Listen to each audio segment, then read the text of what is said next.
صفي ما لا إله إلا الله Deno sapu khadim iyama ake borom jumai ibarai sabi nizane sabi ama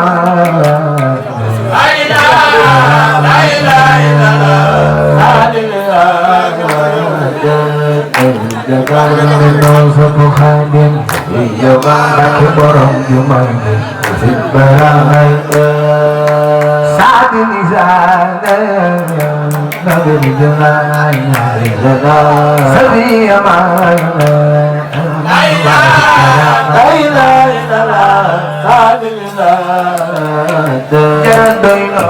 Syekh Ahmadu Bamba Iya bagi sering malam bagi sanggam peraya Saat ini sana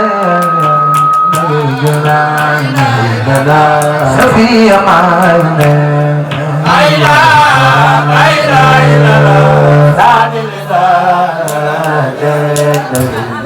Menenung sama khadim Bagi borong jumai Masih beraya Saat ini sana Negeri jenayah Sepi amanah Masih beraya Menenung sama khadim Bagi borong jumai Masih beraya Sa'asata dairah Dilkhun sama ilah Fantak farga Fi jawrah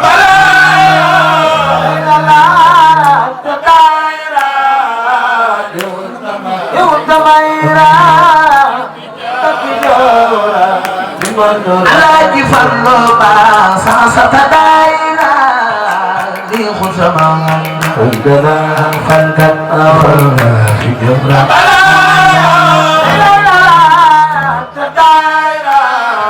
Pusing falu soifatu tapi algamatulah Jalan ala jibar bakti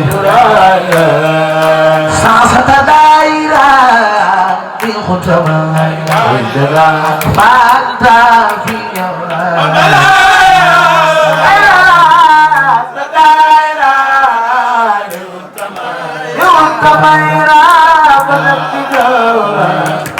Alaji farlo ba Sa'asata dairah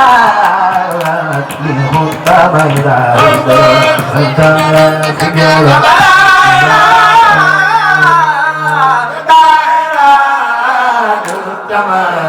Kamera ada bicara Alaji fallo ba Ani ziyade Di nadaran Bidana Wa bidana Ziyade Nadalani Bilala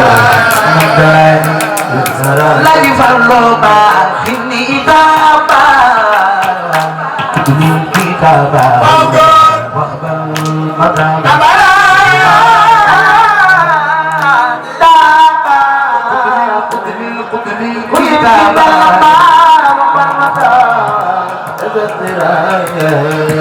Ya khairan Ya Uridu mulan Bilodra Saya udah kalbe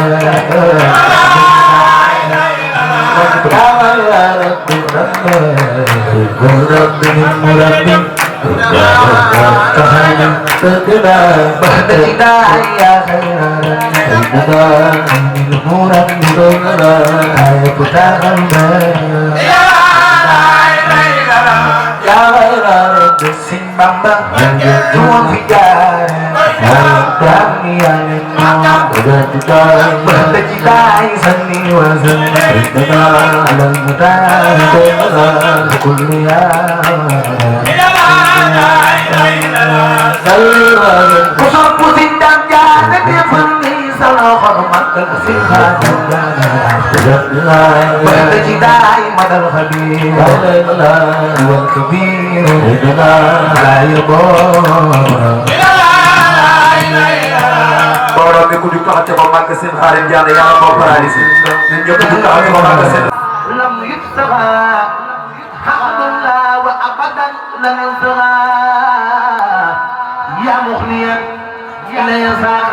تبخا خلي فراخي كل من تبدغا ليكن في بري فصرت الصندخا هند لنا فليا وجي صندخا